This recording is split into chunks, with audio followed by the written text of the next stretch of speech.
Спортивный зал бойцовского клуба «Нарт» никогда не пустует. Вот и сегодня здесь собралось большое количество спортсменов. Всего здесь тренируется около 80 бойцов. Но на предстоящем турнире M1 Challenge 76 из них будет участвовать только 5 спортсменов. Это небезызвестные нам бойцы Мистоев, Сокалов, Евлоев, Долгиев и Ингисхан Оздоев. За тренировкой последнего мы сегодня и понаблюдаем. Подготовку к предстоящему бою 22 апреля Ингисхан начал уже давно. Вместе со своими одноклубниками прошел сборы в известной школе единоборств. В последние дни перед турниром, как правило, спортсмен особых нагрузок не делает.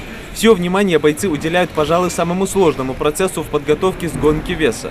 Ингисхан с начала своей спортивной карьеры показывал красивые поединки. И к нынешнему турниру подходит со всей серьезностью. Спортсмен хорош как в партере, так и в стойке. Сказывается богатый опыт. Настроен на победу. Думаю, что именно опыт, полученный в школе единоборств Александра Шеменко, послужит таким важным толчком, чтобы одержать победу. На турнире M1 Challenge 76 Ингисхан будет выступать в весовой категории 77 килограммов. Осталось кинуть пару лишних кило и все. Базового каратиста ничто не остановит, с уверенностью говорят коллеги по рингу. Изучение противника перед поединком весьма важный аспект, где спортсмены могут отметить слабые места друг друга.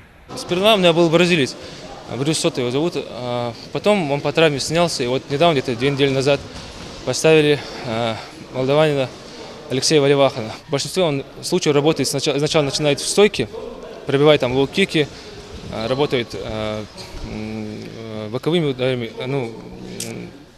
хуками. И затем, после того, как соперник чуть-чуть отвлекается, он начинает проходить в ноги. Но защита от тейкдауна мы отрабатывали, думаю, у него это не получится. А так я намерен во втором раунде нокаутировать соперника. В 5 из заявленных 10 боях на турнире будут выступать ингушские файтеры, в том числе и воспитанники клуба «Нарт». Подготовкой ребят занимается профессиональный тренер Насрудин Тангиев. Наставник делает акцент на улучшение поведения в партере. Все участники предстоящей битвы не новички и уже имеют большой опыт выступлений на турнирах такого уровня.